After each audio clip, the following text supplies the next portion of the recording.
40వ అధ్యాయము చివరి 2 వచనాలు పఠించుకుందాం.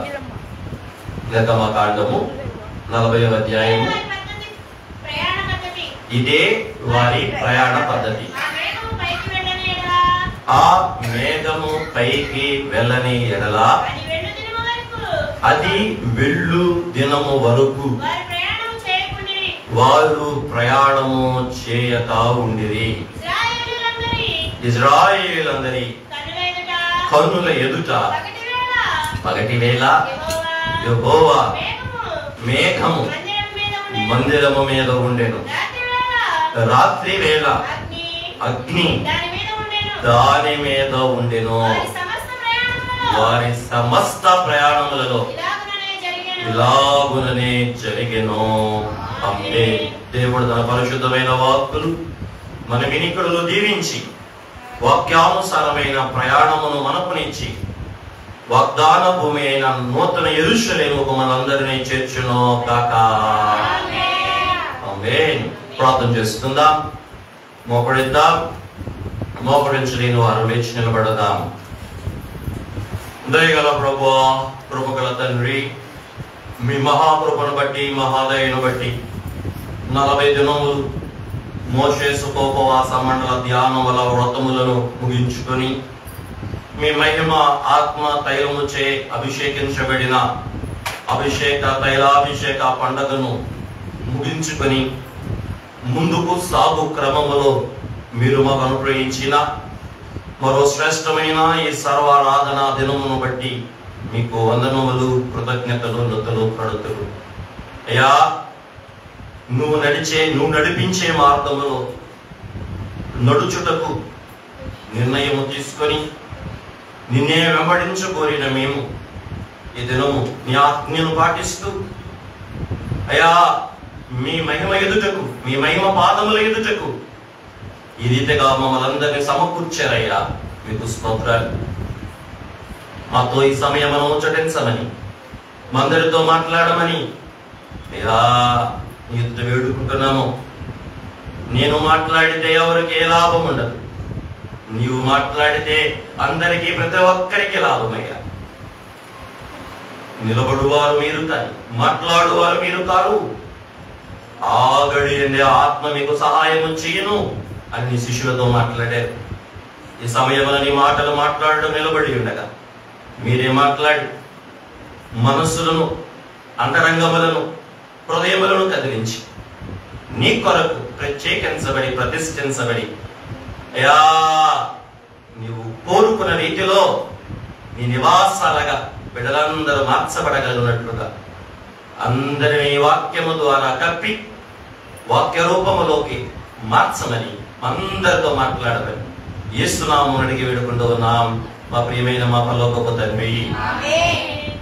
ఆమేన్. కూర్చుందాం. మన ప్రాణ ప్రియుడు పెండ్లి కుమారుడైన యేసుక్రీస్తు ప్రభుల వారి యొక్క పరిశుద్ధమైన అమూల్యమైన నామములో మీ అందరికీ కృపా సమాధానములు కలుగును గాక. ఆమేన్. రైట్. అందరూ బాగున్నారా? అందరూ క్షేమంగా ఉన్నారా? రైట్. దేవుని యొక్క మహాదయను బట్టి, దేవుని యొక్క మహాకృపను బట్టి మరొకసారి మనందరం కూడా జీవము కలిగిన దేవుని సన్నిధిలో జీవం కలిగి ఆయన్ని సేవించగలిగే మహాభాగ్యాన్ని దేవాది దేవుడు మనకు దయచేశారు. అందును బట్టి దేవుడికి మహిమ కలుగును గాక. ఈరోజు ఇజ్రాయేలీల ప్రయాణ పద్ధతిని ఒకసారి మనం ధ్యానం చేసుకుందాం. ఏంటి? ఇజ్రాయేలీల యొక్క ప్రయాణ పద్ధతి. ఎందుకు? వారి ప్రయాణ పద్ధతిని కనుక మనం జ్ఞాపకం చేసుకుంటే మన ప్రయాణం ఏమైంది? సులువైంది. ఎక్కడికి వెళ్ళటానికి? వారేమో కానానుకు వెళ్ళటానికి, మనమేమో నూతన యెరూషలేముకి వెళ్ళటానికి. బాగా ఫాలో అయ్యారు. దేవుడు దీవించును గాక. మరి ఒకసారి వారి ప్రయాణ పద్ధతిని ధ్యానం చేసుకుందామా? వారి ప్రయాణ విధానాన్ని ఒకసారి స్మరణ తెచ్చుకుందామా? ఏమంటారు? ధ్యానం చేద్దామా? రండి. ఒకసారి ఆ ఆఖరి వచనం చదివి సహాయం చేయండి. ఇశ్రాయేలు అందరి కనుల ఎదుట పగటి వేళ యెహోవా మేఘము. ఒకటి, పగటి వేళ యెహోవా మేఘము ఎక్కడుందట? మందిరం మీద ఉంది. రెండవది, రాత్రి వేళ అగ్ని దాని మీద ఉండెను. వారి సమస్త ప్రయాణములలో ఇలాగుననే జరిగాను. అంటే మీరు గమనిస్తే దాని పై వచనంలో ఏముందంటే, మేఘము ఎప్పుడైతే ఆ గుడారం మీద నుంచి పైకి లేచిందో అప్పుడు వారి ప్రయాణం సాగింది. మరి ఇజ్రాయేల్ ప్రయాణం ఎప్పుడు సాగింది? ఇందాక మీకు తండ్రి అయిన తండ్రి వాక్యం చదివించారు. సంఖ్యాకాండము 10వ అధ్యాయము 11వ వచనంలో 2వ సంవత్సరం 2వ నెల 20వ తేదీన మేఘము సాక్ష్యపు మందిరము మీద నుండి పైకి ఎత్తబడెను. ఇశ్రాయేలీయులు సీనాయి అరణ్యములో నుండి ప్రయాణము చేయసాగిరి. వినండి, ఏ రోజు వారు ప్రయాణం మొదలైందట? 2వ సంవత్సరము 2వ నెల 20వ తేదీ. మిమ్మల్ని ఒకసారి ఇలా ప్రశ్న అడగనివ్వండి. మందిరాన్ని నిలవబెట్టేది ఏ రోజు? ప్రత్యక్షపు గుడారపు మందిరాన్ని నిలవబెట్టింది, యెహోవా మహిమ దిగొచ్చింది ఏ రోజు? 2వ సంవత్సరం 1వ నెల 1వ తేదీ, కొత్త సంవత్సరం. నిర్గమకాండము 40వ అధ్యాయము 17వ వచనంలో రాయబడింది. 2వ సంవత్సరమున 1వ నెలలో 1వ దినమున అది మందిరము నిలవబెట్టబడింది. అంటే కొత్త సంవత్సరం, నూతన సంవత్సరములో మందిరం ఏం చేయబడింది? నిలవబెట్టబడింది. ఏ మందిరం నిలవబెట్టబడింది? మానవ మందిరం. అలాగే మానవ మందిరం ఏమైంది? మహిమ మందిరం కూడా అయింది. ఏ రోజు? ఆ రోజే కొత్త సంవత్సరం 1వ నెల 1వ తారీఖుని మహిమ మందిరంగా కూడా అయింది. దేని బట్టి ఆ మందిరం మహిమ మందిరం అని చెప్పుకున్నాం మనం? ఎందుకు అంటే ఎలా ఎప్పుడైందో అడగట్లా నేను. అది మహిమ మందిరము అని మనం ఎలా చెప్తున్నాం? దేవుని యొక్క మహిమ తేజస్సు గుడారమునేమో కమ్మింది, మందిరాన్నేమో నిలిచింది. ఆ నిలవటం వల్లే లోపలంతా కూడా ఏమైంది? అప్పుడు దాకా మందిరం ఏంటిది? మానవ మందిరం. మందసం మామూలుగానే ఉండేది, గుడారం కూడా మామూలుగానే ఉండేది. ఎప్పుడైతే అభిషేకం జరిగి ప్రతిష్ఠ జరిగిందో, దేవుడు చెప్పినట్టు మోషే గారు చేయటం సంపూర్తయిందో, వెంటనే వచ్చిన మార్పేంటి? పరలోకములో ఉన్న దేవుడు భూలోకంలో మానవుల చేత నిర్మాణం చేయబడిన ఆ గుడారం మీదకి నా మాట పరలోకపు సింహాసనం ఎక్కడికి దిగి వచ్చేసింది? భూలోకములో ఉన్న ఈ గుడారములో ఉన్న మందసంగాడికి. పరలోకములో ఉండే దేవుడు ఎక్కడికి వచ్చేసాడు? భూలోకములో ఉన్న ఆ గుడారములోకి. ఇప్పుడు దేవుడి నివాసం ఏది? పరలోకమా గుడారమా? గుడారము. చెప్పండి, దేవుడి యొక్క నివాసం ఏది ఇప్పుడు? గుడారము. ఎందుకని? దేవుని సింహాసనం ఎక్కడికి వచ్చేసింది? ఇప్పుడు మందసం ఏమైంది? మందసములో ఉన్న మందిరం ఏమైందంటే మహిమ మందిరం అయింది. మందసం ఏమైంది? మందసం ఏమైందంటే దేవుని సింహాసనం అయింది. ఏమైంది? మీకు ఇంకా కావాలంటే నిర్గమకాండం 25వ అధ్యాయంలో దేవుడు స్పష్టంగా చెప్పాడు. 25వ అధ్యాయం 21వ వచనం చదవండి. నేను నీకిచ్చు శాసనములను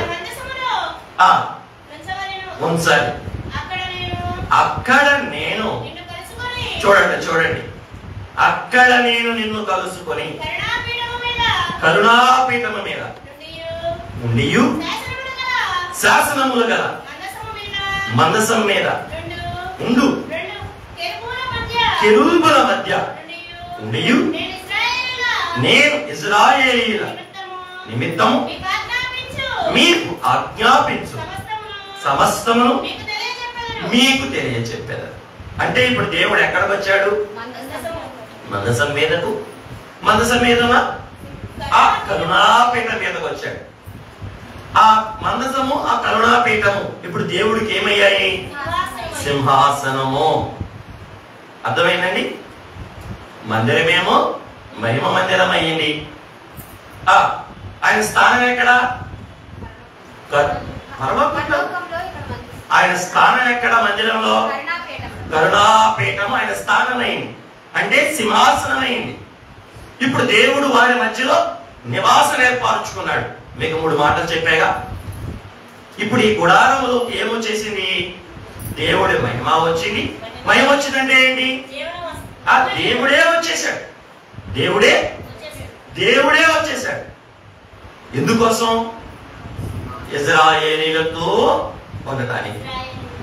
ఇశ్రాయేలీయులు ఉండటానికి, ఇశ్రాయేలు మధ్యలో ఉండటానికి. దేవుడికి మహిమ కలుగును కాక, ప్రభువుకే మహిమ కలుగును కాక. ఒకసారి చెప్పండి. ఇశ్రాయేలీయులతో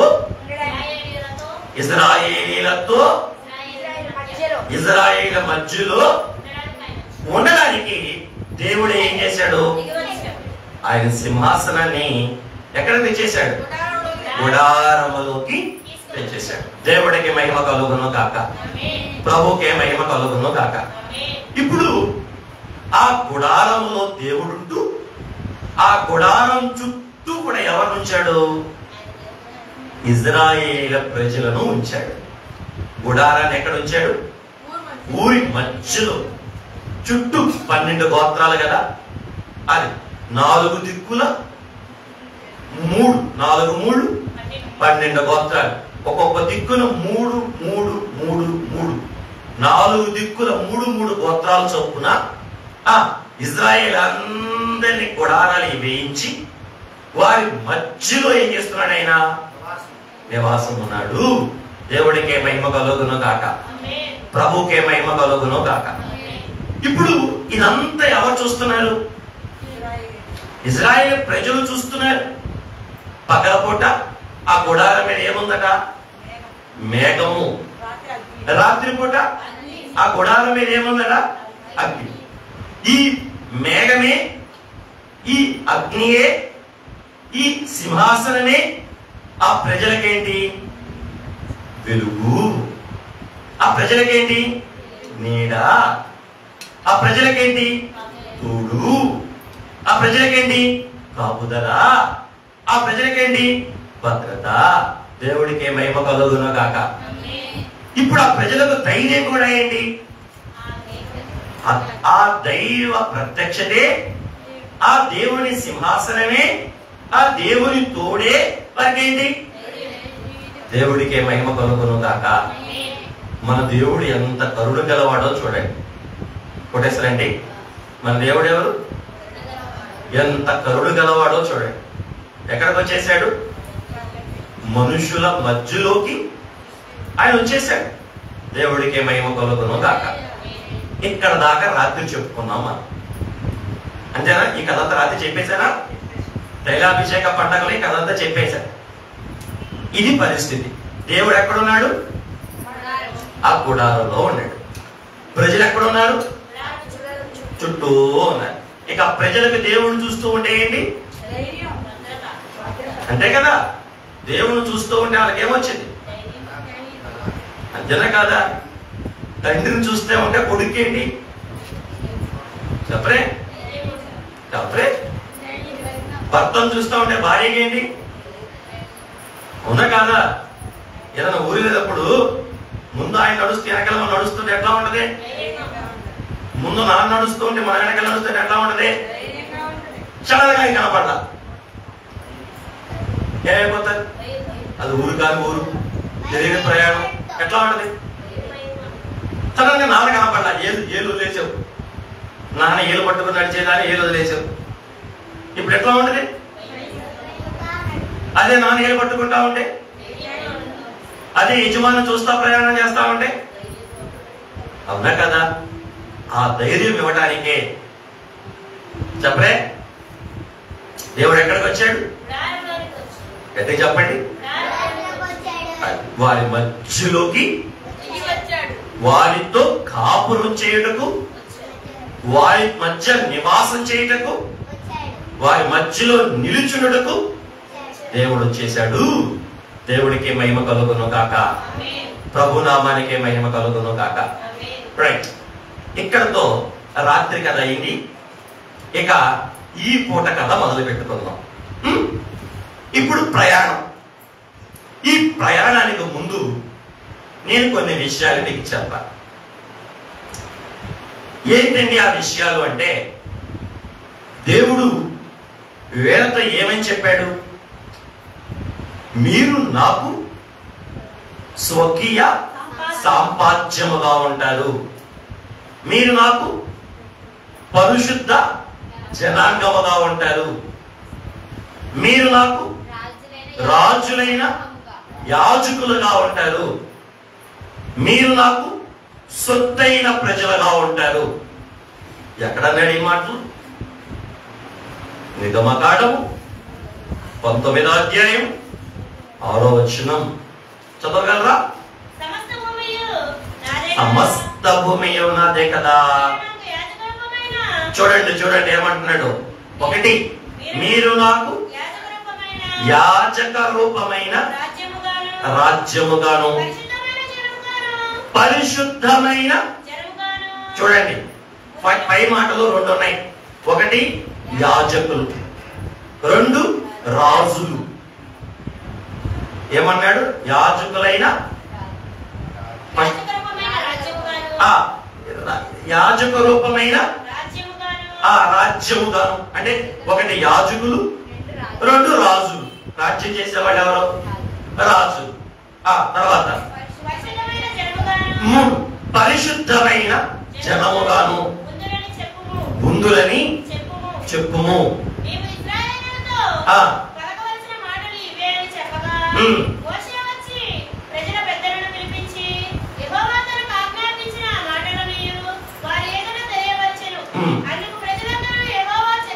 చూడండి, అప్పుడు ప్రజలందరూ ఏమన్నారు? మేము ఆయన చెప్పినవన్నీ చేస్తాము అని ఏక కంఠంతో చెప్పారు. మేము ఆయన ఏం చెప్తే అప్పుడు కొంచెం కిందకి వెళ్దాం. అప్పుడు దేవుడు ఏమంటున్నాడో చూడండి. ఇదిగో నేను నీతో మాట్లాడినప్పుడు ప్రజలు విని నిరంతరముని యందు నమ్మకముంచునట్టు కారు మబ్బులలో చదువు.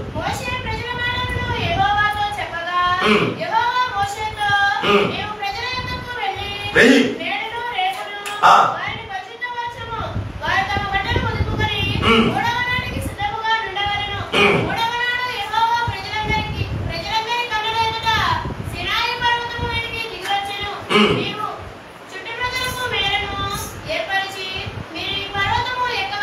ఎక్కవద్దు.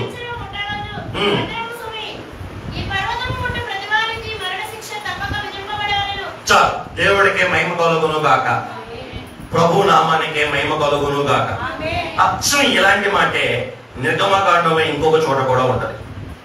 నిర్గమకాండం 6వ అధ్యాయం, నిర్గమకాండము 6వ అధ్యాయం 5వ వచనం కాడి నుంచి మీరు చూస్తే,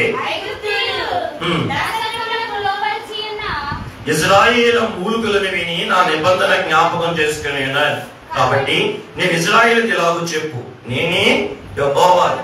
నేను ఐగుప్తీయులు మోయించు బరువుల క్రింద నుండి మిమ్మల్ని వెలుపలికి రప్పించి వారి దాస్యములో నుండి మిమ్మల్ని విడిపించి నా బాహువు చాపి గొప్ప తీర్పులు తీర్చి మిమ్మల్ని విడిపించి మిమ్మల్ని నాకు ప్రజలుగా చేసుకొని మీకు దేవుడిని అప్పుడు ఐగుప్తులు బరువుల కింద నుండి మిమ్మల్ని వెలుపలకు రప్పించిన మీ దేవుడని యెహోవాను అని మీరు తెలుసుకుందరనేనో. రైట్. ఏమేమి రాయబడ్డాయి ఇక్కడ మాటలు? ఈ రెండు కూడా ఏమయ్యాయి? ఇవాళ నెరవేర్చబడ్డాయి, నిజమయ్యాయి. మనం చదువుకున్న ఈ మాటలన్నీ ఎప్పుడివి? ఒకటేమో బానిసత్వంలో ఉన్నప్పుడు మాట్లాడిన మాటలు 6వ అధ్యాయంలో, 19వ అధ్యాయంలో మాట్లాడిన మాటలేమో ప్రయాణంలో ఉన్నప్పుడు మాట్లాడుకున్న మాటలు. ఈ రెండు మాటల్లో ఉన్న కామన్ విషయం ఏంటి? మీరు నాకు ప్రజలై ఉంటారు, నేను మీకు దేవుడినై ఉంటాను. ఏమంటాడు దేవుడు? మీరు నాకు ప్రజలై ఉంటారు, నేను మీకు. ఎందుకు బట్టి? నేను మిమ్మల్ని విడిపించాను కాబట్టి. ఎక్కడి నుంచి? బానిసత్వాన్ని నుంచి. రేపు 15వ తారీఖు మనకేం రోజు? స్వతంత్ర దినోత్సవం. మనకు కూడా ఏమొచ్చింది? బానిసత్వం నుంచి విడుదల వచ్చింది. బ్రిటిష్ వారి చేతుల్లో వచ్చి మనకు కూడా ఏమొచ్చింది?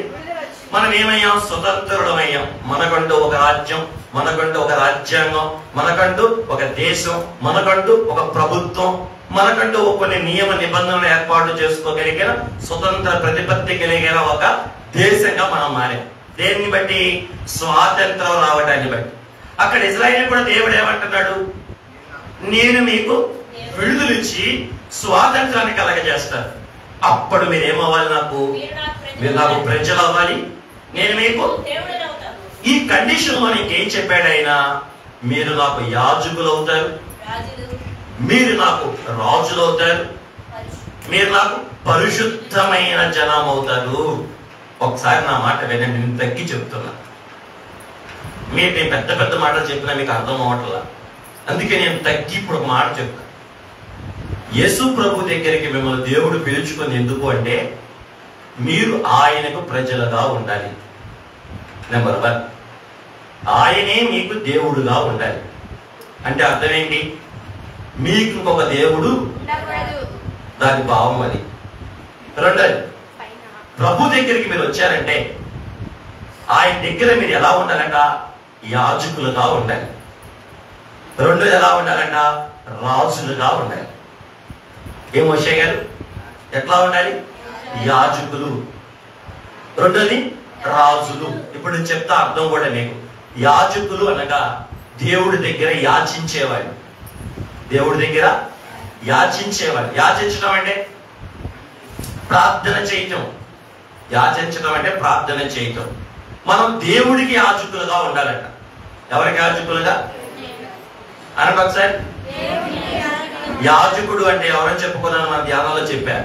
మనిషికి దేవుడికి మధ్యలో మధ్యవర్తి యాజకుడు. ఇప్పుడు ఇజ్రాయిల్ కూడా దేవుడు ఏమంటున్నారు? మీరు నాకు యాజకులుగా ఉండాలి, మీరు నాకు. అంటే మీ వేరే బయట మిగిలిపోయిన ప్రజలందరినీ నా దగ్గరకు నడిపించే యాజకులుగా మీరు ఉండాలి, నన్ను చూపించే యాజకులుగా ఉండాలి. అట్లాగే మీరు ఎట్లా ఉండాలి? రాజులాగా ఉండాలి. రాజుల పని ఏంటి? పరిపాలించడం. యాజకుడి పనేమో దేవుడి దగ్గర యాచించటం, రాజు పనేమో పరిపాలించడమే కానీ యాచించటం కాదు. యాచించడం అంటే ఏంటి? అడుక్కోవటం. అది బానిసత్వం. మనుషుల దగ్గర అడుక్కునే వాళ్ళగా చెప్పే ఉండకూడదు. మనిషికి మనం బానిసత్వం చేయకూడదు, మనిషికి మనం ఊడిగం చేయకూడదు, మనిషి యొక్క చెప్పు చేతల్లోకి మనం వెళ్ళిపోకూడదు. మనం ఎలా ఉండాలి? రాజులాగా ఉండాలి. ఏదే తోటలో ఆదామవలను దేవుడు ఎలా తయారు చేశాడు? రాజులా తయారు చేశాడు. ఏలండి అన్నాడు, సేద్యం చేయండి ఏలండి అన్నాడు. ఓ మనిషిది దేవుడు చేసినప్పుడు ఆ మనిషిని కూడా ఏమని దీవించాడు?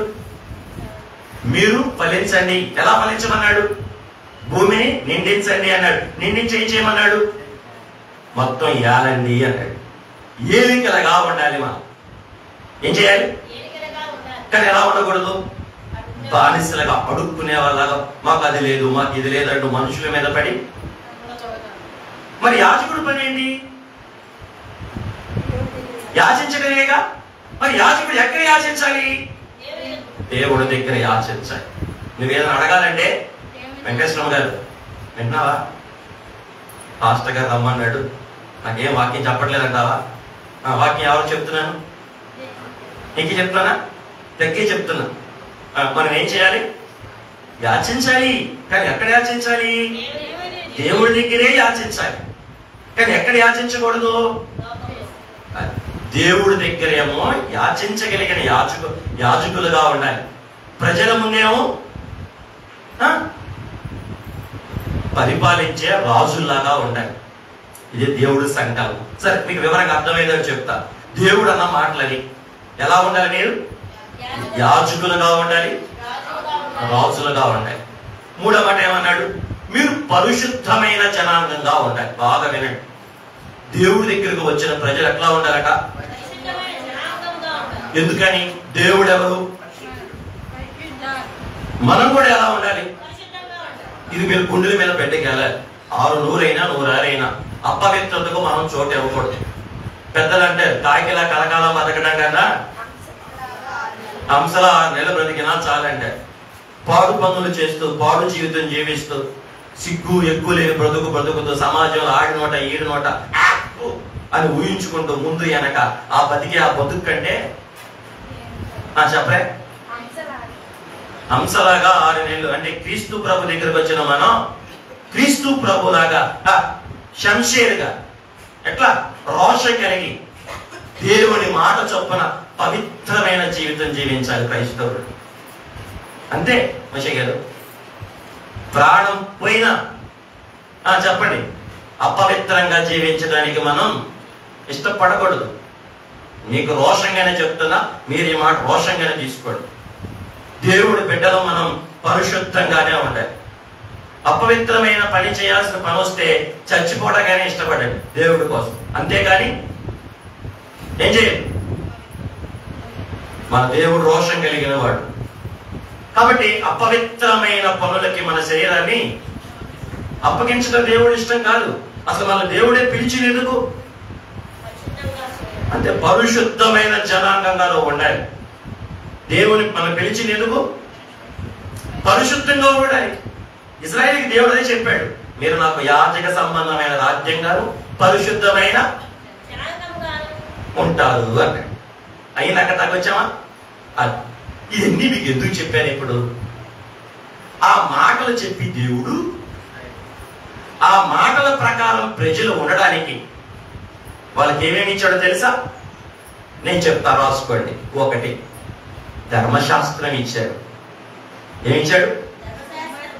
అవును, పరిశుద్ధంగా బ్రతకడానికి చెడేదో తెలియాలి, మంచేదో తెలియాలి, చేయవలసినవి ఏంటో తెలియాలి, తినవలసినవి ఏంటో తెలియాలి, వెళ్ళవలసిన స్థలాలు ఏంటో తెలియాలి. ఆ విషయాలు నీకు తెలియాలి. తెలిసినప్పుడు నేను ఏం చేయగలవు? జాగ్రత్తగా ఉండగలవు. అలా నీకు జాగ్రత్తగా ఉండడానికి నీకేమి ఇచ్చాడు? ధర్మశాస్త్రం. మీ చేతుల్లో ఉన్న పుస్తకం పైకి చూపించండి. దాన్ని ఏమంటారు?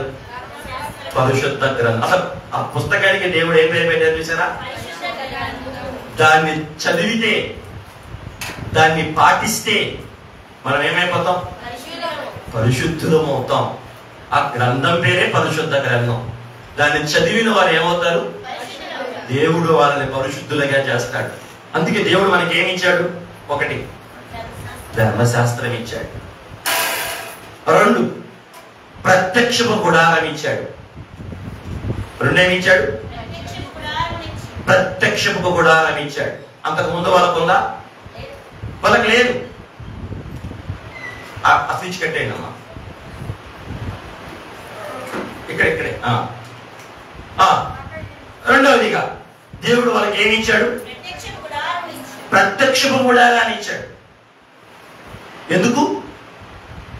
1 ఆయనే ఉండడానికి, ఆయనే వారి మధ్యలో ఉండడానికి ప్రత్యక్షపు గుడారాన్ని ఇచ్చినందుకు.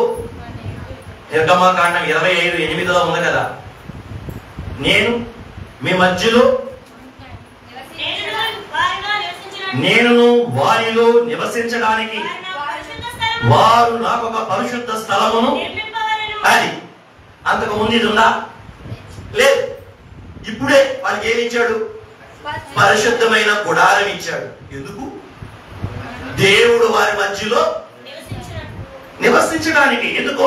ఆయన నివాసాన్ని చూసి, ఆయన చూస్తూ చెప్పే, ఆయన చూస్తూ పాపం చేయకుండా ఉండడానికి, ఆయన చూస్తూ పాపం చేయకుండా బ్రతకడానికి, ఆయన చూస్తూ పాప భ్రాంతులలో పడకుండా ఉండడానికి, ఆయన చూస్తూ వెనకున్న వాటిని. అయ్యా చెప్పారు, దేవుణ్ణి చూసిన కనులకి ఇక ఈ లోకంలో ఏది కూడా ఇక గొప్ప అనిపించదు. ఏ కనులకి? దేవుణ్ణి చూసిన కనులకి ఈ లోకంలోకి ఏది కూడా గొప్ప అనిపించదు. సూర్యుడు గొప్ప కాదు, చంద్రుడు గొప్ప కాదు, ఇంకా ఏది కూడా ఏమనిపించదనా? గొప్ప అనిపించదు. మీకు నేను వాట్సాప్ ఉన్న వాళ్ళందరికీ ఒక మెసేజ్ పెట్టాను. చార్లీస్ చాప్లిన్ గారి యొక్క మాటలు చదివారా? ఆయన ఎంత బిజీ మెన్స్, మా చదువుకున్న పుత్రికలు ఎంత గొప్పళ్ళు వీళ్ళు, బిజీ. ఒక అయ్యగా ఒక మెసేజ్ పెట్టాడంటే అది ఎంత విలువ ఉంటే పెడతాడు. ఒక్క నిమిషం కూడా కేటాయించి చదవలేకపోతున్నాడు. సూర్యుడిని చూస్తే, చంద్రుడిని చూస్తే,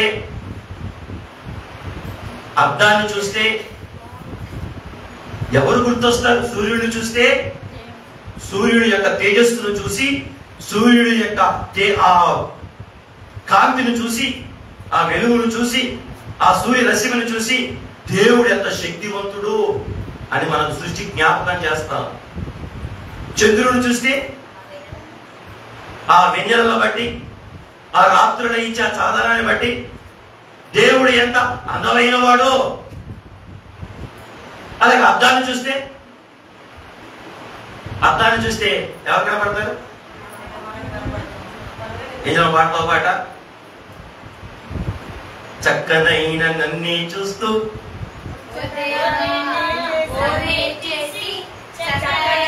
నిన్నే చూసి నన్నే చేసావా. పల్లె పల్లె పల్లె పల్లె సండే స్కూల్ పిల్లలు పాడుకున్నారు పాట. ఏమని? ఓ దేవా మొన్నే తీసి చక్కనైన నిన్నే చూసుకుని ముచ్చటగా నన్నే చేసావా. అద్దం చూస్తే కనపడేది ఎవరు? ముజయ్ గారు, అద్దాన్ని చూస్తే కనపడేది ఎవరు? నువ్వే కనపడతావు. నువ్వెవరు? దేవుని ప్రతిరూపం, దేవుని పోలిక, దేవుని స్వరూపం. ఒకసారి ఇంటికి వెళ్ళి చదవండి అమ్మా. మీకు ఒక మెసేజ్ పెట్టాను, అక్కడికి చదవండి. వాట్సాప్ ఉన్న వాళ్ళందరికీ పెట్టాను, ఆ మంచి మాటలు పెట్టాను. ఎంతసేపు పడదు? 2 నిమిషాలు పడదు అంతే. కొంచెం చదవండి. అలా ఫోన్ అలా అనే మాకండి. కొద్దిగా అన్ని చూస్తారు కానీ ఐగర్ పెట్టి చూడలేకపోతే ఎట్లాగండి? ప్రపంచంలో ఉన్న షార్ట్లన్నీ చూస్తున్నారు యూట్యూబ్ పెట్టుకుని. పాస్టర్ గారు పెట్టిన వాట్సాప్ మెసేజ్ మాత్రం ఎందుకంటే బాగుపడిపోతారు చూస్తే. అవి చూస్తేనేమో చెడిపోతారు. చెడిపోయే మటుకు నడుము అరిగిపోయేదాకా, పొరుగు అరిగిపోయేదాకా, నెట్ అయిపోయేదాకా, తలకై పగిలిపోయేదాకా చూస్తానే ఉంటాం చెడిపోయేవాడిని. మరి బాగుపడేవాడిని చూద్దాకేమో ఎట్లా తోసేయటం ఏంటో ఉప్మాలో కరేపాకు తీసేసినట్టు చేయచ్చమ్మగారట. మీరు కాదులే, మీకు లేదు. ఈ చదువుకున్న వాళ్ళందరికీ, వాట్సాప్ ఉన్న వాళ్ళందరికీ మరి కొంచెం చూడండి అమ్మ ఒకసారి, సరేనా? సరే. రెండో, దేవుడు ఏమి ఇచ్చాడు? ప్రత్యక్షముగా ఆరంభించి ఆయన ఏమయ్యాడు? వారి మధ్యలోకి. ఇది యునిక్. యునిక్ అంటే ఏంటి? ఎక్కడా లేని సంఘటన, ఎక్కడా లేని సంభవం. ఎవరికి ఉంది? వారి మధ్యలోకి దేవుడు వచ్చి మేఘస్తంభంలో, దీపస్తంభంలో, ఆ ప్రత్యక్షపు గుడారంలో ఆయన సింహాసనం ఉంచుకుని ఎవరికి ఉంది? ఏ దేశానికి ఉంది? ఏ రాజ్యానికి ఉంది? ఏ ప్రజలకు ఉంది? ఎందులో ఎవరికి వెళ్ళింది? ఎవరికి ఇచ్చాడు దేవుడు? ఇజ్రాయిల్కి ఇచ్చాడు. రెండోది ఏమి ఇచ్చాడు? ఎందుకు? ఆయన చూసుకోవటానికి. ఎవరిని చూసుకోవడానికి? దేవుణ్ణి చూసుకోవడానికి. ఓకేనా? రెండు ఇచ్చాడు. మూడేమి ఇచ్చాడు? యాజకుల్ని ఇచ్చాడు. ఎవరిని ఇచ్చాడు?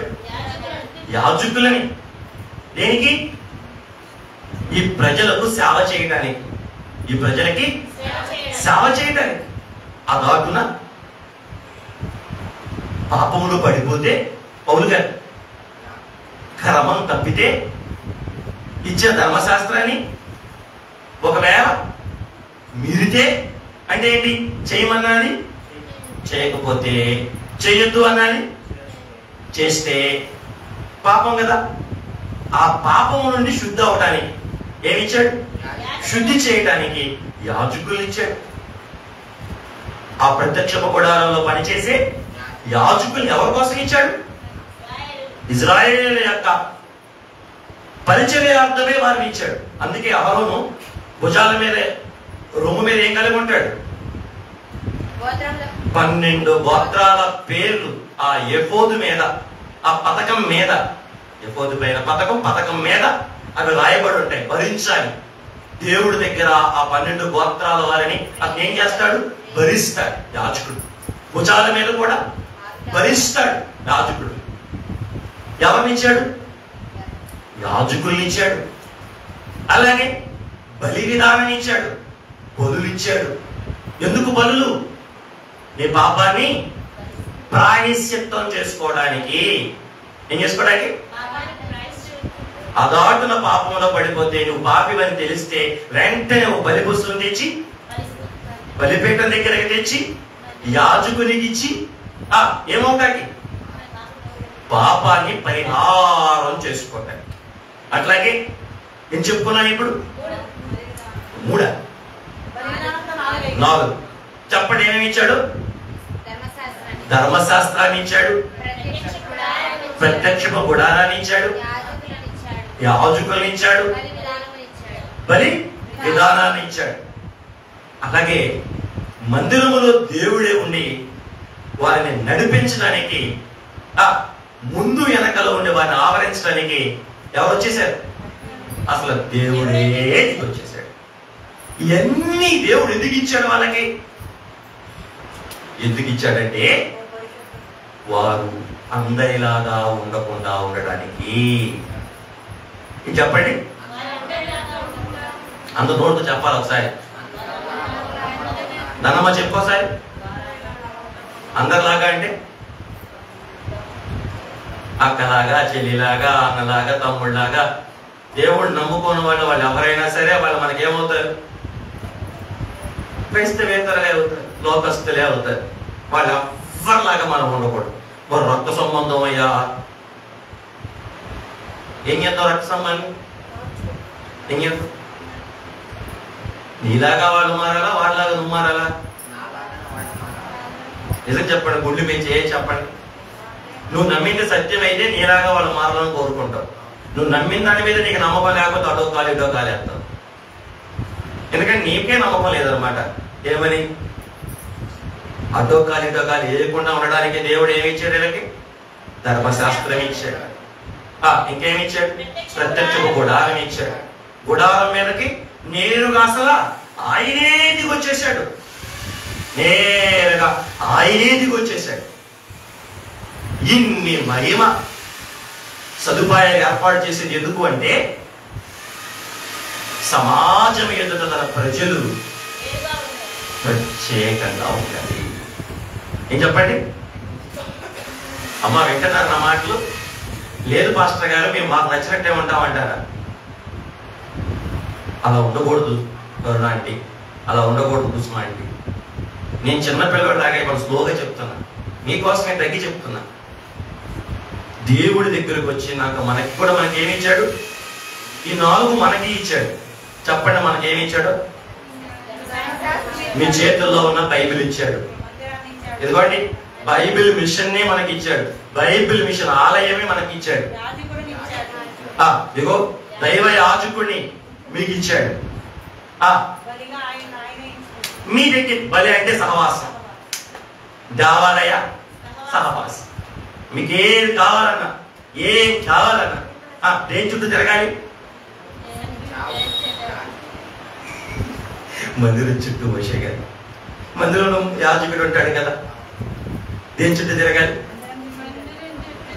నువ్వు మందిరం చుట్టూ తిరుగుతా ఉంటే లోపం నీకు కనపడద్దా? మా వెంకటేశ్వరం గారు చీమ చుట్టుకోమంటే చాలు నాకు ఫోన్ వచ్చేస్తుంది. ఇంతకుముందు వాళ్ళ కాళ్ళు ఉండేది, చీమ చుట్టుకోమంటే చాలు ఏమైపోయాయి? ఫోన్ వచ్చేస్తుంది. ఏంటిది? మాకు దేవుడు ఏమి ఇచ్చాడు? మాకు మందిరం ఇచ్చాడు. మాకు ఎవరినిచ్చాడు? మాకు యాజకుడిని ఇచ్చాడు. మాకేమి ఇచ్చాడు? మాకు ధర్మశాస్త్రం ఇచ్చాడు. మాకేమి ఇచ్చాడు? ఆయన ఆత్మని మాకు ఇచ్చేశాడు. ఇక మేము ఎక్కడికి పోకూడదు? లోకంలో ఎదుర్కోకూడదు. మేము లోకం వైపు తిరగకూడదు. మేము లోకంలో మా పరిష్కారాలు చేసుకోకూడదు. మరి మేమేం చేసుకోవాలి? మా పరిష్కారాలు ఎక్కడ ఎత్తుకోవాలి? మీ చేతిలో ఉన్న పరిశుద్ధ గ్రంథంలో ఎత్తుకోవాలి. దేవుడు మీకు ఇచ్చిన దేవాలయంలో ఎత్తుకోవాలి. దేవుడు మీకు ముందు పెట్టిన దైవ యాజకుని ఎత్తు మనం ఎత్తుకోవాలి. దేవుడి దగ్గరే మనం. అవును, ఇజ్రాయేలుకు ఎలాగిచ్చాడో ఈరోజు దేవుడు మనకు కూడా ఇచ్చాడు. ఇవన్నీ దేనికి? నువ్వు పరిశుద్ధమైన జనాంగంగా ఉండడానికి, నువ్వు రాజులైన యాజకుడిగా మార్చబడడానికి, నువ్వు దేవునికి బిడ్డవడానికి, దేవుడు నీకు దేవుడుగా ఉండడానికి ఏం చేయాలి? దేవుడిచ్చిన ఈ క్రమాలన్నిటినీ సొంతం చేసుకుని లోకంలో ఎలా బతకాలి? ప్రత్యేకంగా బతకాలి. నీ ప్రయాణానికి ఆధారాలుగా ఏముండాలి? ఇవే నీ ప్రయాణానికి ఆధారంగా ఉండాలి. చూడండి, దేవుడు డైరెక్ట్ గా కానాను భూమికి ఇజ్రాయెల్ తీసుకెళ్ళిపోవచ్చుగా, తీసుకెళ్ళాడా? ఎందుకని తీసుకెళ్ళా? మందిరం ఇవ్వటానికి, యాజకుడిని ఇవ్వటానికి, బలి విధానం ఇవ్వటానికి, ధర్మశాస్త్రం ఇవ్వటానికి, దేవుడే స్వయంగా వారికి తోడుగా ఉండి వాళ్ళని తీసుకుని వెళ్ళడానికి దేవుడు ఎక్కడ తీసుకొచ్చాడు? చుట్టూ మార్గం గుండా. దేవుడికే మహిమ కలుగును గాక, ప్రభుకే మహిమ కలుగును గాక. అమ్మ, అర్థమవుతుందా? ఇవేమీ లేవనుకోండి, వాళ్ళు ఎలా బతికేవాళ్ళు? ఐగుప్తులు ఎట్లా బతికారో కానానులో కూడా అట్లాగే బతికేవాళ్ళు. కానీ దేవుడికి అది కొంచెం చెప్పండి నా మాట. దేవుడికి అలా బ్రతకటం ఇష్టం. దేవుడి దగ్గరికి వచ్చి కూడా ఐగుప్తు ప్రకారం బ్రతుకుతానంటే దేవుడికి ఇష్టం ఉండదండి. అనండి ఒకసారి అన్నమాట. అనరాయ ఒకసారి ఇష్టం లేదండి వాడికి. అనండి ఒకసారి. దేవుడి దగ్గరికి వచ్చి కూడా లోక ప్రకారం బ్రతుకుతానంటే దేవుడికి ఇష్టం ఉండదు. నువ్వు దేవుడి ప్రకారం బ్రతకకుండా లోక ప్రకారం బ్రతుకుతానంటే ఏం చేయొచ్చు? నువ్వు లోకంలో ఉండొచ్చు శుభ్రంగా, ఇక్కడో కాలు అక్కడో కాలేసి ఏం చేయకూడదు? దేవుణ్ణి అవమానపరచకూడదు. దానివల్ల నీకు లాభం ఉండదు. ఎట్లాగో లోకం వదులు చేసాం, ఇక ఏం చేయాలి? దేవుడినే వెంబడించాలి. ఎందుకు? 2 కాళ్ళ మీద పడవేసాం అనుకోండి, 2 పడవల మీద కాలేసాం అనుకోండి, ఏమైంది చెప్పండి? అంతే కదా. ఏలియా ఏమంటాడు? ఓయ్ బయలును పూజించు వాళ్ళలారా, ఎంత కాలం మీరు 2 తలంపుల మధ్య నలిగిపోతుంది. బయలు దేవుడైతే బయలు పూజించండి, యెహోవా దేవుడైతే రెండు చూసుకున్నాం ఎవరో దేవుడు. అంతేగాని ఎందుకు ఇంతకాలం మీరు అటడు కొడుకు ఇటు కొడుకు? దేవుని బిడ్డలు చెప్పండి, దేవుడు ఉద్దేశం ఏంటి? దేవుడిచ్చిన ధర్మశాస్త్రం పాటించాలి, దేవుడిచ్చిన మందిరాన్ని గౌరవించాలి, దేవుడిచ్చిన సహవాసంలోకి రావాలి, దేవుడి మాట చొప్పున వారి యాత్రను ఇలా చేసినప్పుడు వారు ఎలా ఉంటారు సమాజానికి? వాళ్ళను చూసి సమాజం భయపడింది, వాళ్ళు చూసి సమాజం దేవుడి దగ్గరికి వచ్చింది, వాళ్ళను చూసి సమాజం దేవుడిని గౌరవించింది, వారిని చూసి సమాజం దేవుడిని నమ్ముకుంటుంది. ఎప్పుడు ఆయన చెప్పిన ప్రకారం చేసుకోండి. లేదండి మేము అలా చేయమండి అంటే లోకం నేను హేళన చేసింది. దేవుడి దగ్గర కూడా నువ్వేమవుతావు? ఉమ్ము వేయబడతావు. ఉంటే వెచ్చగా ఉండు, లేదా నువ్వు వెచ్చగా ఉండు, చల్లగా ఉండు, కానీ ఏమలా ఉండద్దు. ఒకవేళ నువ్వు వెచ్చగా ఉంటే ఏం చేస్తానన్నాడు? నీ ముఖాలు ఉమ్మేస్తానన్నాడు. దేవుడు మొత్తం ఉమ్మేపించుకుంటాక దేవుడు మనల్ని పిలిచేది చెప్పలే. దేవుడు మనల్ని పిలిచింది ఉమ్మేయటానికి కాదు. ఉమ్మ ఎవరి ముఖం ఎవరి మీద వేద్దాం? ఒక అశుద్ధం చూసారు అనుకోండి, ఏం చేస్తారు? ఎక్కలేని ఉమ్ము తెచ్చుకుని అంటారు. అంటే దేవుడు దృష్టికి మనం అలా మారినట్టు. అందుకే రోషం కలిగిన దేవుడి దగ్గరికి వచ్చిన మనం ఎట్లా ఉండకూడదు? లోకానికి అనుకూలంగా, అపవాదికి విధేయతగా, శరీరానికి బానిసగా మనం బ్రతకూడదు. ఒక్క మాటే, దేవుడు ఇచ్చిన ఈ పద్ధతుల ప్రకారం వారి ప్రయాణం సాగింది. మన ప్రయాణం కూడా ఏ పద్ధతి ప్రకారం సాగాలి? దేవుడిచ్చిన ధర్మశాస్త్ర ప్రకారం, దేవుడిచ్చిన మందిర సహవాస ప్రకారం, దేవుడిచ్చిన యాజకుని యొక్క నడిపింపులో, దేవుడిచ్చిన ఆత్మ తండ్రి యొక్క స్వాధీనంలో మన ప్రయాణం ఉండాలి. కానీ ఏ ప్రయాణం చేయకూడదు మనం. ఇందాక చక్కగా పాడారు ఆ పాట. ఏ పాట? అందులో లాస్ట్ నుంచి రెండో చరణం ఏంటి? దాని తర్వాత భాగం కావాలి. నువ్వు నడిపించే మార్గంలో నడిచొస్తానయ్యా. ఏ దారిలో నువ్వు నడిపినా నీ వెంటే నేను నడిచొస్తానయ్యా. నాకెంతో ఇష్టమయ్యా. అది ఏమన్నారు అక్కడ? నువ్వు ఏ మార్గంలో నడిపినా నేను ఆ మార్గంలో నడుస్తానయ్యా. ఇప్పుడు ఇశ్రాయేలు ప్రయాణం ఏంటి? దేవుడు ఏ మార్గంలో నడిస్తే తర్వాత ఏమన్నారు? తర్వాత ఇష్టం ఇష్టం నీ బాటలో నడుచుట నాకెంతో ఇష్టమయ్యా. మరి మనం కూడా ఆ మాట అనంత దేవుడితో ఏమనాలి? నువ్వు ఏ మార్గంలో నడిపిస్తే నీ బాటలో నడుచుట నాకెంతో ఇష్టమయ్యా. దేవుడికి మహిమ కలుగును గాక. కానీ ఒకటి మాత్రం చెప్తా, దేవుడు మార్గం ఎక్కడ తీసుకెళ్తుంది? నూతన యెరూషలేముకి తీసుకెళ్తుంది. మీరు గుండెల మీద చెప్తున్నా మీరు గ్రాంటెడ్ గా తీసుకోండి. దేవుడు మార్గం నరకానికి తీసుకెళ్ళదు. దేవుడు మార్గం పాతాళానికి తీసుకెళ్ళదు. దేవుడు మార్గం ఊబిలోకి తీసుకెళ్ళదు. దేవుడు మార్గం చికటమ్మను కలిగినటువంటి స్థలానికి, మరి దేవుడి మార్గం ఎత్తైన స్థలానికి తీసుకెళ్తుంది. దేవుడి మార్గం ఉన్నత స్థలానికి తీసుకెళ్తుంది. దేవుడి మార్గం నూతన యెరూషలేముకి తీసుకెళ్తుంది. ఇది నిజం, ఇది నిజం, ఇది నిజం. నీదు చిత్తమందు నాకు నిజ విశ్రాంతి కలదు, చేదుగా ఉన్నప్పటికీ కదా. సరేనా?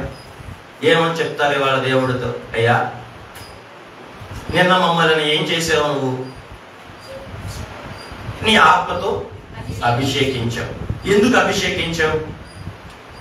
మేము నీకు పరిశుద్ధమైన జనాంగంగా ఉండాలని, రాజులైన యాజకులుగా ఉండాలని, నీ ప్రజగా ఉండాలని, అందరి ఎదుట నిన్నే మేము కనపరిచే మందిరంగా ఉండాలని నువ్వు మమ్మల్ని అభిషేకించావు.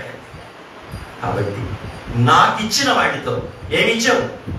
నీ ఆలయం ఇచ్చావు, నీ యాజకుడిని ఇచ్చావు, నీ ధర్మశాస్త్రం ఇచ్చావు, అసలు నీ ఆత్మనే నాకు ఇచ్చేసావు. కనుక నీ స్వాధీనంలోకి వచ్చి నా ముందు ప్రయాణం అంతా నేను చేయగలగడానికి నాకు సహాయం చేయి తండ్రి. అడుగుతారా? అడుగుతారా? ఏమని అడుగుతారు? ఏమని అడుగుతారు? కొనేసరండి, ఏమని అడుగుతారు? అయ్యా నువ్వు నాకు ఇచ్చిన బైబిల్ ప్రకారం, నువ్వు నాకు ఇచ్చిన మందిర క్రమము ప్రకారం, నువ్వు నాకు ఇచ్చిన యాజకుని యొక్క బోధ ప్రకారం, నువ్వు నాకు ఇచ్చిన ఆత్మ ప్రకారం నువ్వు ఎటు నడిపిస్తే నేను అదే నడుస్తానయ్యా. నీ మార్గములోనే నడుచుడు నాకు ఇష్టమయ్యా. నేనేం చేయను, వెనక్కి నడవను, వెనక్కి తిరగను. ఎవరు తిరుగుతారు వెనక్కి? బైబిల్లో చెప్పారు, కుక్క అన్నారు. కుక్క ఏం చేసేదంట? తన కక్కిన వాంతికి మరలా వెనక్కి తిరిగి అది తింటదంట. కుక్క సంగతి తెలుసుగా మీకు, తినేస్తుంది, కక్కేసింది, మళ్ళా తింటది. అటువంటి కుక్కలకి పరలోకంలో ప్రభు చోటు లేదు అన్నాడు. అంటే కక్కిన వాంతికి ఆశపడి, అంటే విడిచొచ్చిన జీవితానికి ఆశపడిన వాళ్ళను బైబిల్ ఏమందంటే కుక్కలు అన్నాడు. విడిచొచ్చిన జీవితం అంటే ఆ భయంకరమైన చండాలం లేక ముందు మన దేవుడు తెలియకముందు మనం ఎట్లా బ్రతికాం? మన ఇష్టం వచ్చినట్టు బ్రతికాం. అది అపవిత్రమైన జీవితం. మళ్ళా తిరిగి మనం ఆ జీవితంలోకి వెళ్ళకుండా మరి ఏ జీవితంలో, ఏ మార్గంలో వెళ్ళాలి? నా కొరకు దేవుడు ప్రతిష్ఠించిన, నా కొరకు దేవుడు నూతనపరిచిన ఈ జీవ మార్గంలో నేను ఆ మార్గాన్ని తెలియచేసేవేంటి? అయ్యా నీ ధర్మశాస్త్రం, నీ మందిర క్రమం, నీ యాజకుని యొక్క బోధ నడిపింపు, మీ ఆత్మ యొక్క స్వాధీనంలోకి నేను వచ్చి నేను నడుచుటకు నాకు సహాయం చేయండి అని ప్రార్థన చేస్తారా? దేవుడికే మహిమ కలుగును కాక. మరి ఈ వెళ్ళే క్రమములో ఇక్కడి నుంచి ఇజ్రాయేల్ ఎలా ఉండాలి? 3 మాటలు చెప్తా. 1, ప్రత్యేకంగా ఉండాలి. 1, ప్రత్యేకంగా ఉండాలి. 2, ప్రతిష్ఠించుకోవాలి. 3, ప్రార్థన ద్వారా ఆయన మీద ఆధారపడాలి. 1, ప్రత్యేకించుకొనుట. 2, ప్రతిష్ఠించుకొనుట. 3, ప్రార్థన ద్వారా ఆయన మీద ఆడుకోవాలి. 4, ఆయన గురించి ప్రకటించే వారంగా ఉండాలి. ఆయన ఆశది ఆయన గురించి ప్రకటించాలి. ప్రకటించుట. ఎన్నైనా 5, మనం ప్రవచించే వారంగా ఉండాలి. ఏంటి ప్రవచనం? యేసు ప్రభు భూలోకంలో ఉన్నప్పుడు ఏమని చెప్పెళ్ళాడు? నా తండ్రి ఏంట లేని ఎడలని మీతో మీ కొరకు నివాసాన్ని కట్టి నేను మరలా మిమ్మల్ని తీసుకువెళ్తాను. ఇదేంటిది? ప్రవచనం. ఆయన ప్రవక్తగా పనిచేశాడు. ఆయన బిడ్డలమైన మనం కూడా ఏం చెప్పాలి? యేసు ప్రభు వచ్చేస్తున్నాడు అన్న ప్రవచనం, మరణాత అన్న ప్రవచనం, ప్రభు వస్తాడు, మమ్మల్ని ప్రభు వస్తాడు సిద్ధపడిన వారిని అని భవిష్యత్తు ప్రవచనం చెప్పగలిగిన వారిగా మనం ఉండాలి. 7, 6, పరిపాలించే వారిగా ఉండాలి. 6, పరిపాలించేది ఎవరు? రాజు. పరిపాలించాలి. పరిపాలించడం అంటే ఏంటి? ఏలటం, శాసించటం. శాసించబడటం కాదు. ఏం చేయాలి? శాసించాలి. ఒకసారి 6 మాటలు చెప్పండి. 1, ప్రత్యేకించుకొనుట. 2, ప్రతిష్ఠించుకొనుట. 3, ప్రార్థన ద్వారా ఆయన మీద ఆధారపడుట. 4, ఆయన గురించి ప్రకటన చేయుట. 6, భవిష్యత్తుని గురించి ప్రవచించుట. 6, పరిపాలించేవారిగా మనం ఉండాలి అన్నది ఎవరి కోరిక? అందుకే ఆయన ఏం చేశాడు? మనలోకి దిగొచ్చాడు, మన మధ్యలోకి దిగొచ్చాడు, మనలోకి దిగొచ్చాడు. నేను 6 చెప్పలేను కానీ 3, మొదటి 3 చెప్తా. మొదటిది ఏంటంటే ప్రత్యేకించుకొనుట. ఏం చేయాలి? ప్రత్యేకించుకొనుట. ఇది చాలా ముఖ్యం. ఎక్కడి నుంచి ప్రత్యేకించుకోవాలి? అంటే మనుషులతో మాట్లాడొద్దని బైబిల్ ఎప్పుడు చెప్పదండి. నువ్వు మీ అక్కతో మాట్లాడొద్దని బైబిల్ చెప్పదు, మీ చెల్లితో మాట్లాడొద్దని బైబిల్ చెప్పదు, దేవుడిని నమ్ముకున్నతో మాట్లాడొద్దని బైబిల్ ఎప్పుడు చెప్పదు. దేవుడు ఎప్పుడు ఏం చెప్తాడు? ప్రేమించమనే చెప్తాడు. మరి దేని నుంచి ప్రత్యేకించుకోవాలి? పాప నైజము నుండి, లోక స్వభావము నుండి, లోక అలవాటుల నుండి మనం ఏం చేసుకోవాలి? ఎందుకు ప్రత్యేకించుకోవాలి? ఎందుకు ప్రత్యేకించుకోవాలంటే దేవుడిని దీవించాలంటే నువ్వు ప్రత్యేకమైన వాడివిగా ఉండాలి. ఎక్కడుందయ్యా అబ్రహాం గారిని చూడండి. అబ్రహాం గారు ఏం చేశారు? దేవుడు నాన్న నుండి ప్రత్యేకించి దీవించాడు, లోతు నుండి ప్రత్యేకించి దీవించాడు. అట్లాగే మనం కూడా లోకానుసారమైన విషపు అలవాట్లు కలిగిన వాళ్ళ నుంచి మనం కూడా ఏమవ్వాలి? విషపు అలవాట్లు అంటే ఏంటి? తాగటం, తిరగటం, తిండిపోతుతనం, చాడీలు చెప్పటం, అసూయ కబుర్లు చెప్పటం, కుళ్ళుమూతు కబుర్లు చెప్పటం, ఇవన్నీ ఎవరికి అలవాటు? శరీరానుసారులకు అలవాటు. ఆ శరీరానుసారమైన అలవాటు నుంచి మనం ఏమవ్వాలి? ప్రత్యేకంగా వచ్చేసేయాలి. అంతేకాదు అయ్యగా చెప్పిన మాట, నామకార్థ సంఘములో నుండి కూడా ఏమవ్వాలి మనం? సంఘంలో కూడా చాలా మంది నామకార్థులు ఉంటారు. అంటే వాళ్ళ ధర్మశాస్త్రం వాళ్ళకు ఉండదు. వాళ్ళే చెప్తారు, లక్ష సభ పాస్టర్తో పనే ఉంది, మనమే చేసేద్దాం అంటారు. పాస్టర్ ఎదికి అన్ని మనమే చేసుకుందాం అంటారు. అవును, ఇలాంటి వాళ్ళు గోడు మంది తయారయ్యారు ఇప్పుడు.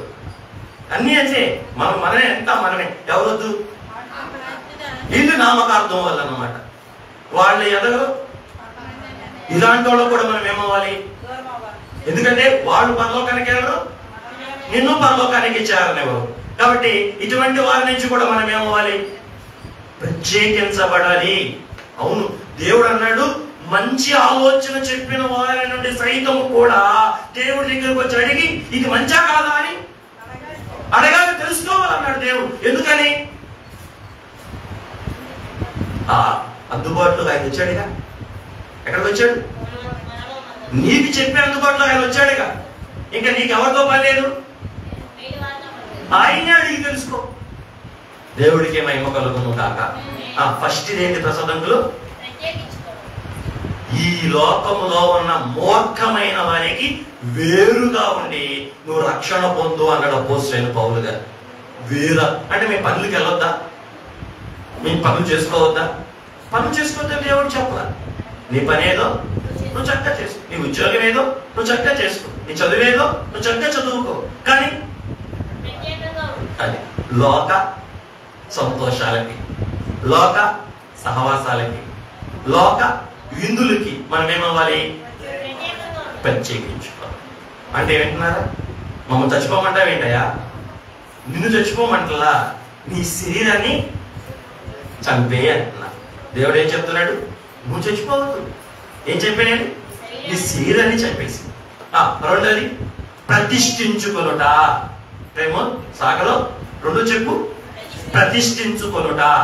ఇంగ్లీష్ లో ప్రతిష్ఠించుకోవడం అంటే డెడికేషన్ అంటారు. ఏంటండి? డెడికేషన్. ఈరోజు చాలా మంది క్రైస్తవులకి డెకరేషన్ ఉంటుంది కానీ డెడికేషన్ ఉంటుందా? డెకరేషన్ అంటే ఏంటి? తెల్ల చీరలు ఉంటున్నాయి, బొట్టు తీసేస్తున్నారు, కాస్ట్లీ బైబుల్ తెచ్చుకుంటున్నారు. డెకరేషన్ అయితే ఏం తక్కువ ఉంటుందా? అవును, వారం వారం కూడా వెళ్ళిపోతారు అవసరమైతే. బోర్డు అంతే డెకరేషన్. అమ్మో ఎంత భక్తి పరులు అనుకోవాలి మనం చూసి. ఎన్ని ఏంటివి? డెకరేషన్. క్రైస్తవుడికి కావాల్సింది డెకరేషన్ కాదు. డెకరేషన్ తో పాటు ఏముండాలి? డెడికేషన్ ఉండాలి. అంటే ఏంటి డెడికేషన్ అంటే? అంకిత భావం. అంకిత భావం. ఇప్పుడు మీ పెళ్లి రోజు మీరు మీ భర్త దగ్గర ఏమవుతుందో తెలుసా? మిమ్మల్ని మీరు డెడికేట్ చేసుకుంటారు. ఏమని? నీ మాట వింటాను, నీకు లోపడతాను, నీకు నచ్చినట్టు చేస్తాను అని చెప్పి తల వంచి ఇక అందుకని ఆ రోజు నుంచి ఏం చేయరు మీరు. అంటే ఒక 10 ఏళ్ళకి ఎగిరి తంతారని వేరే విషయం. అప్పుడు మీకు ఏమైంది? డెడికేషన్ పోయింది, డెకరేషన్ మిగిలింది, మెడ తాడే మిగిలింది. అదే డెకరేషన్ పెళ్ళం అని చెప్పుకోవటానికి. కానీ డెడికేషన్ ఏమైంది? ఎగిరి తల్లి రోజు పోయినట్టే. డెడికేషన్ లేని భార్యలు ఎగురుతంటారు, డెడికేషన్ లేని భార్యలు పీకలు పుచ్చుకుంటారు, డెడికేషన్ లేని భార్యలు కళ్ళు అని మిర్రని చూస్తారు. డెడికేషన్ ఉన్న భార్యలు లోబడతారు, సేవ చేస్తారు, పరిచర్య చేస్తారు, ప్రేమిస్తారు. మరి డెడికేషన్ ఉన్న భర్త కూడా భార్యకు అన్ని విషయాలు నిష్ఠూర పెట్టకుండా ప్రేమిస్తూ పుట్టిల్లు మర్చిపోయేటట్టు అన్ని తానే అయ్యుండి డెడికేషన్ కలిగిన భర్త ఏం చేస్తాడు? భార్యను అంత గొప్పగా ప్రేమిస్తాడు. దాన్ని ఏమంటారు?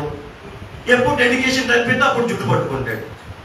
ఆయన కూడా అప్పుడు ఏమంటే డెకరేషన్ ఏముంది తప్ప. ఈరోజు క్రైస్తవ్యానికి కూడా కావాల్సింది ఏంటి? డెకరేషన్ కాదు, డెడికేషన్. ఈ క్రీస్తు ప్రభువుకి ఏమైపోవాలి? మనం ప్రతిష్ఠని. ఆయన కోసం మాత్రమే మనం బ్రతకాలి, ఆయన కోసం మాత్రమే మనం తినాలి, ఆయన కోసం మాత్రమే మనం జీవించాలి, ఆయన కోసం మాత్రమే మన దేవాలయానికి రావాలి, ఆయన కోసం మాత్రమే ఈ జీవితం అన్నట్టు మనం జీవించాలి. డెడికేషన్ అయిపోవాలి. అంటే వింటున్నారా? ఏమైపోవాలి మనం? ఆయనకి అంత అంతే. ఇక డెకరేషన్ ఒకటే, డెడికేషన్ లేకపోతే చెప్పలే. సొన్నం కొట్టిన సమాధులమే మనం. పైకి సమాధి ఎట్లా ఉంటాయి, లోపల ఏముంటాయి. అందుకే అయ్యా మాకేం కావాలి ఇవాళ? Decoration, dedication. క్రైస్తవులు అని పేరు చెప్పుకోవడం కావాలా? ఆ పేరుకు తగ్గ జీవితం ఉండాలా? ఏముండాలి చెప్పరే? ఈరోజు పేరే ఉంది తప్ప చెప్పరే అది మనకు దూరం అవును కాక. బైబిల్ మిషన్ బిడ్డలో బడాయి భక్తి చేయకుండా మనం ఏం చేయాలి? దేవుడు కోరుకున్న ఆ అనుసరణతో కూడిన, ఆచరణతో కూడిన ఆత్మీయమైన భక్తిని. అది ఇప్పుడు సాధ్యమైంది డెడికేషన్.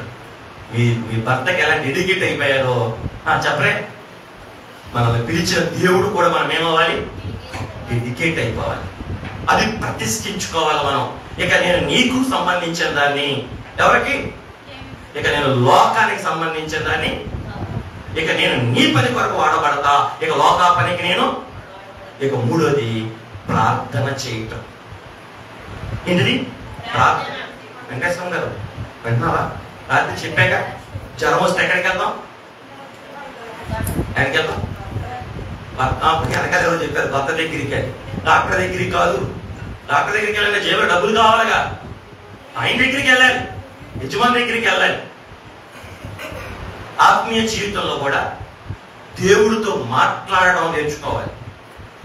నుంచున్నా ఆయనతో మాట్లాడాలి, కూర్చున్నా ఆయనతో మాట్లాడాలి. ఏ పనిలో ఉన్నా నీ మనసులోకి వచ్చే ప్రతి ఆలోచనను ఎలా మార్చాలి? ప్రార్థనగా మార్చాలి. ఏం చేయాలి? ప్రార్థన చేయటమే ఆయన మీద ఆధారపడడం. అంటే ప్రార్థన చేయని వాడు ఆయన మీద ఆధారపడని వాడు. నాకు ప్రార్థన చేయడం రాదండి అంటే మీరు దేవుడి మీద ఆధారపడట్లేదు అని అర్థం. ఎంతమంది ప్రార్థన చేస్తున్నారు ఇంటికాడ? ఎప్పుడైనా తినేటప్పుడు, తాగేటప్పుడు, కొడుకునేటప్పుడా? మరి ఎప్పుడు? ఇప్పుడే గారు మాకేం చెప్పాడు? ఆత్మతండ్రి ఏం చెప్పాడు అంటే నా మాట ఇండేమంటే జమ్ము అయిపోతావు, నీ కొడుకు గొప్ప ఉద్యోగం అవుతుంది.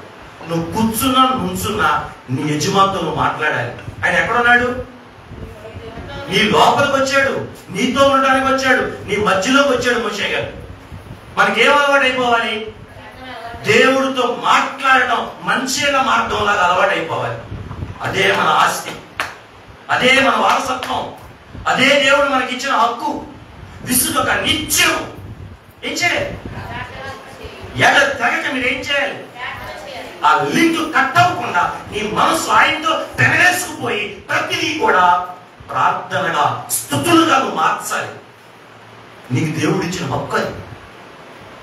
దేవుడు నీకు ఇచ్చిన హక్కు నీలోకి వచ్చింది. ఎందుకంటే అమ్మ నా మీద ఆధారపడు, అమ్మ నా మీద ఆనుకో, అమ్మ నన్ను ఆశ్రయించు, నేను నిన్ను ఆశీర్వదిస్తాను. దేవుని బిడ్డలు ఏదొచ్చినా ముందు ఎక్కడికి వెళ్ళాలి? ప్రార్థన మోకాల మీదకి వెళ్ళిపోయి మనసు వైపుకు తిరిగి దేవుడితో చెప్పేసేయాలి.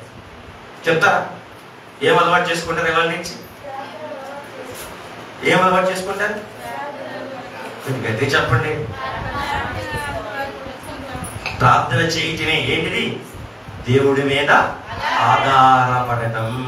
అరణ్య మార్గములో ఆయన ప్రియుని మీద ఆలోచన వచ్చుచున్నామే చెబితే. అరణ్యం అంటే ఏంటి? ఏ ఆధారం లేని స్థితి. ఇజ్రాయేల్ ఇప్పుడు ఏం చేస్తారు? ఎవరి మీద ఆధారపడుతున్నారు? అలాగే మనం కూడా ఏం చేయాలి చెప్పండి? అంతే. అప్పుడు ఆయన మనకి ఏం చేస్తాడు? సర్వములు. ఈ మాటలు ఎక్కడ సార్? ఈ 3 మాటలు చెప్పండి ఒకసారి. 1, నిన్ను నువ్వు ప్రత్యేకించుకోవాలి. 2, నిన్ను నీవు దేవుని ఎదుట డెడికేట్. డెకరేషన్ కావాలా, డెడికేషన్ కావాలా? చెప్పరే. చేతిలో పట్టుకోవటం డెకరేషన్, ఆ చేతిలో బైబిల్ గుండెలోకి రావటం డెడికేషన్. 3, ప్రార్థన చేస్తాను. ఆ ప్రార్థన కూడా ఎలా చేయాలని చెప్పాను ఇప్పుడు. నీకు అలవాటు అయిపోవాలి. కూర్చున్నాను, నుంచున్నాను, ఎవరితో మాట్లాడుతూ ఉండాలి. అరే ఇదేంట్రా పక్కన కొనుక్కుంటాను అనుకోవాలి. మీ ఆయన మీరు కొనుక్కోవట్లేదండి, మన దేవుడితో ఎవరితోనూ కాదండి, మీ గురించే మాట్లాడుతున్నా. మీరు పొలం వెళ్తున్నారుగా, దేవుడు మిమ్మల్ని కాపాడాలని మాట్లాడుతున్నా. మీరు విత్తనాలు వేస్తాకి వెళ్తున్నారుగా, ఆ విత్తనాలకు దేవుడు కాపుదలే వాళ్ళని దేవుడు చెప్తున్నానండి, దేవుడితో మాట్లాడుతున్నానండి అని ప్రతిదీ కూడా నువ్వు ఎప్పుడు నీ మనసులోకి వచ్చిన దేవుడితో ఏం చేయాలి? ప్రార్థన ద్వారా ఆయన మీద మనం ఆధారపడాలి. అలా ఆధారపడి ఈ ప్రయాణాన్ని ఎక్కడికి? వాళ్ళ కాలానికి, మనమేమో నూతన యెరూషలేముకి. అలా ప్రయాణం చేయగల ధన్యత దేవదేవుడు కూడి వచ్చిన మనందరికీ దయచేయను కాక. కలుసుకో. దయగల ప్రభువా